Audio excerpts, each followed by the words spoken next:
बोलो जयकारा बोल मेरे श्री गुरु महाराज की जय। सौभाग्यशाली गुरु को मनुष्य को गुरु की कितनी आवश्यकता है।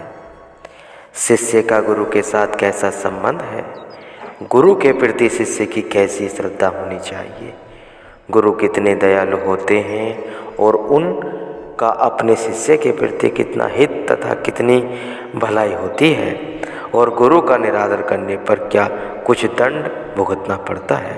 ये सारी बातें इस प्रसंग में आवेंगी। काकभूषणी जी कहते हैं, अयोध्या में अकाल पड़ने पर मैंने अयोध्या को छोड़ दिया।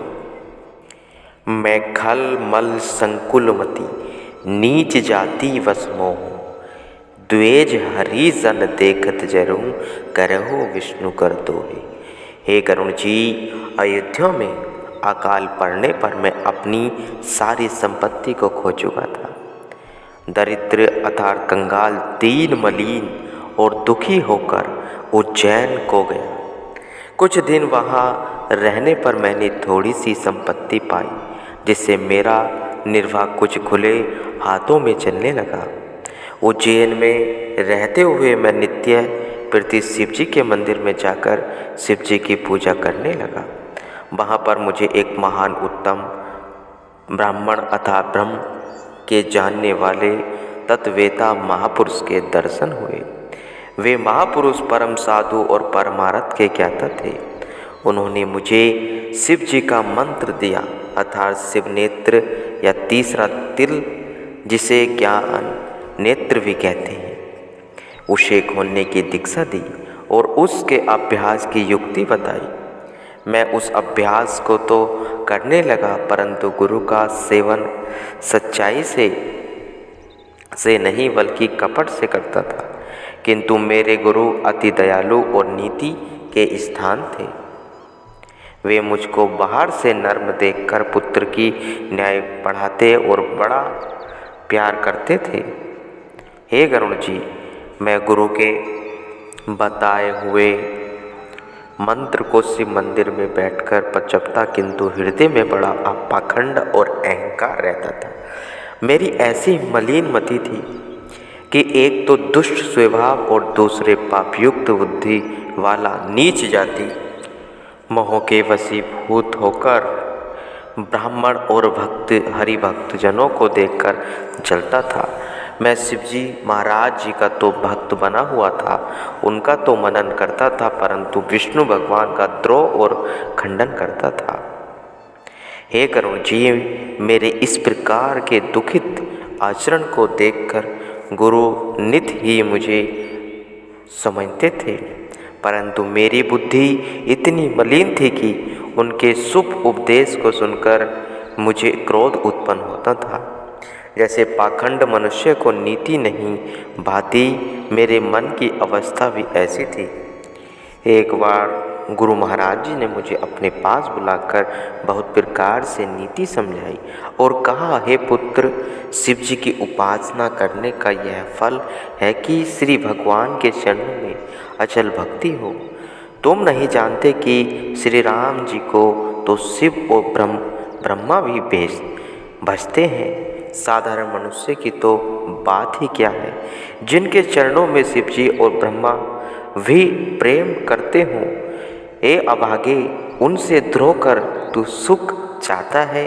हे गरुण जी, जब गुरु ने शिव जी को भगवान का सेवक कहा तो सुनते ही मेरा हृदय जल उठा, और जैसे सांप को दूध पिलाने से तथा प्यार करने से वह डंक ही मारता है, ऐसे ही मैं नीच जाति और खोटे भाग्यों वाला अभिमानी गुरु के साथ द्रोह करने लगा। किंतु गुरु महाराज अति दयालु थे। वे फिर भी मुझे उत्तम ज्ञान का उपदेश करते ही रहते थे। हे गरुण जी, जैसे नीच पुरुषों का स्वभाव है कि वे जिससे बढ़ाई पाते हैं पहले उसी का नाश करने की सोचते हैं। कथा है, एक बार भस्मासुर दैत्य ने शिव जी का तप किया। शिव जी प्रसन्न हुए, बोले, वर मांगो। तब भस्मासुर ने कहा, मुझे ऐसा वरदान दीजिए जिसके सिर पर मैं हाथ रखूं वह भस्म हो जाए। शिव जी ने कहा, ऐसा ही होगा। भस्मासुर शिव जी से वरदान पाकर प्रसन्न हुआ, परंतु उसका मन शिव जी महाराज जी की धर्मपत्नी पार्वती को देखकर मलिन हो गया। सोचने लगा कि क्यों न पहले शिव जी के सिर पर हाथ रखकर इसको भस्म करके पार्वती को हाथ में करूं। यह सोचकर उसने शिव जी के सिर की तरफ हाथ बढ़ाया। शिव जी जान गए कि इस पापी की नीयत खराब हो गई है, जो मुझे भस्म करना चाहता है। मारे डर के वहाँ से भागे। आगे आगे शिव जी और पीछे पीछे भस्मासुर। न जाने शिव जी महाराज उस दुष्ट से बचने के लिए कहाँ कहाँ गए, परंतु कहीं से सहायता न मिली। अंत में दुखित होकर वैकुंठ में जाकर भगवान के चरणों में प्रार्थना की। विष्णु महाराज जी जान गए। उन्होंने अपनी माया को इशारा किया। तब माया ने मोहिनी रूप धारण किया और भस्मासुर के निकट जा खड़ी हुई। भस्मासुर ने जब मोहिनी के रूप को देखा तो उस पर मोहित हो गया, क्योंकि वह तो सचमुच मन को हर लेने वाली मोहिनी माया थी। भस्मासुर उसे देखकर आपे से बाहर हो रहा था। मन में सोचने लगा कि यदि यह लड़की मुझे मिल जाए तो मेरे बराबर संसार में दूसरा कोई नहीं होगा। यह सोचकर उसने अपने विचार मोहिनी के आगे रखे। मोहिनी ने हंसते हुए उत्तर दिया, मैं नृत्य किया करती हूँ। यदि तू मेरे साथ मिलकर नृत्य करे तो मैं तेरे साथ शादी करने को तैयार हूँ। भस्मासुर ने झट मान लिया। मोहिनी ने कहा, नित्य मैं जैसी करती चलूँगी, तुम मुझे देखकर वैसे ही करना। भस्मासुर बोला, बहुत अच्छा। उस मूर्ख राक्षस को क्या पता था कि यह लड़की नहीं ठगनी माया है, जिसका कर्तव्य है लोगों को मनों को ठग लेना और बनाना, फिर भी किसी की नहीं। दोनों का नाच आरंभ हो गया। जैसे जैसे मोहिनी अपने शरीर को तथा हाथ और पैरों को हिलाती और ऊंचा नीचा वह टेढ़ा करती थी, भस्मासुर भी उसे देखकर वैसा ही करता था। नाच करते करते एक बार मोहिनी ने अपना हाथ अपने सिर पर रखा। तब भस्मासुर ने भी उसको देखकर अपना हाथ अपने सिर पर रखा और तत्काल भस्म हो गया। तब मोहिनी माया ने भगवान के चरणों में सिर निवाया। भगवान ने शिव जी को समझाया कि आगे के लिए ऐसे वरदान सोच समझ कर दिया करो। शिव जी ने भगवान के चरणों में सिर झुकाया और क्षमा मांगकर गुण गाते हुए विदा होकर अपने आश्रम को चले आए। हे गरुण जी, नीच योनियों के ऐसे प्रसंग को समझकर बुद्धिमान पुरुष कभी उनकी संगत नहीं करते, और कवि तथा पंडित लोग भी ऐसी नीति ही बयान करते हैं कि दुष्ट पुरुषों के साथ न वैर भला न प्रीति भली। उनसे न तो नित्य उपराम ही रहना चाहिए और खल पुरुष को स्वान की न्याय त्याग देना चाहिए। हे गरुण जी, मैं दुष्ट हृदय वाला कपटी भी ऐसे ही बन गया था। गुरु मेरे हित की कहते थे, परंतु मुझे उनकी बात अच्छी नहीं लगती थी। एक बार हरि मंदिर जपत रहूं शिव नाम, गुरु आए अभिमान ते उठे नहीं किन्हें प्रणाम। हे गरुण जी, एक बार मैं शिव जी के मंदिर में बैठकर शिव जी की उपासना कर रहा था। उसी अवसर में गुरु महाराज जी भी आ गए, किंतु मैंने अभिमानवश उठकर उनको प्रणाम नहीं किया। विचार यह था कि इस समय तो मैं शिव जी के मंदिर में बैठकर शिव जी का तप करता हूँ, इस समय गुरु को प्रणाम करने की क्या आवश्यकता है। गुरु दयालु नहीं कहुत कछु, उर न रोष लवलेश, अति अद गुरु अपमानता सह नहीं सके महेश। गुरु महाराज जी तो बड़े दयालु थे, उन्होंने तो कुछ न कहा और न ही उनके हृदय में क्रोध आया। परंतु हे गरुण जी, गुरु का निरादर करना तो महाघोर पाप है। उसको शिवजी महाराज जी सहन न कर सके। क्रोध से भरी हुई मंदिर से आकाशवाणी उतरी।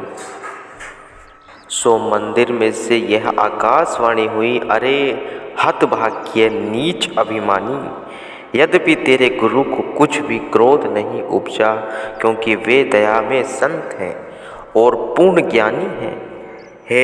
हे मूर्ख, तथापि मैं तुझको साप देता हूँ, क्योंकि नीति के विरुद्ध चलने वाला मुझे अच्छा नहीं लगता। रे दुष्ट, जो मैं तुमको दंड नहीं दूंगा तो मेरा नीति का मार्ग भ्रष्ट हो जाएगा, क्योंकि गुरु का अपमान करना वेद शास्त्रों की नीति के विरुद्ध बात है। इसलिए वेद की नीति की रक्षा करने के लिए मैं तुझे अवश्य शाप दूंगा। उस आकाशवाणी में यह वचन भी हुआ कि जो मूर्ख गुरु के साथ ईर्ष्या करते हैं वे 100 कल्प तक रोरव नामक नरक की आग में जलते हैं। तत्पश्चात 1000 जन्म तक नीच योनियों के अंदर जाकर महाकष्ट सहन करते हैं। रे पापी, तो गुरु को आते देखकर अजगर के भांति जमकर बैठा रहा। इस कारण मेरा साफ है कि तू अजगर सर्प हो जा। अरे दुष्ट, तेरी बुद्धि में पाप समा गया है, इसलिए तू सर्प योनि का महान नीच गति को पाकर किसी बड़े पुराने पेड़ की जड़ के नीचे भयानक अंधेरी घोड़ में जाकर निवास कर। विचारवानों का कथन है, आप बीती की जग बीती। ऊपर वर्णन हुआ है कथा काकभूषण जी पूर्व जन्मों में आप बीती गरुण जी के प्रति सुना रहे थे। इस प्रसंग में विशेषकर विचारने योग्य बात है कि वे गुरु को पीड़ देकर जिस देवता की आराधना कर रहे थे वही देव उनके विरुद्ध हो गया और क्रोध करके घोर शाप दे दिया। हे पापी, तू गुरु से विमुख होकर मुझे प्रसन्न करना चाहता है, लेकिन मैं तुझे शाप देता हूँ। इससे सिद्ध होता है कि गुरु से पीछे हटकर जितने भी कर्म धर्म पूजा पाठ हैं सब व्यर्थ होते हैं गुरुमुखो।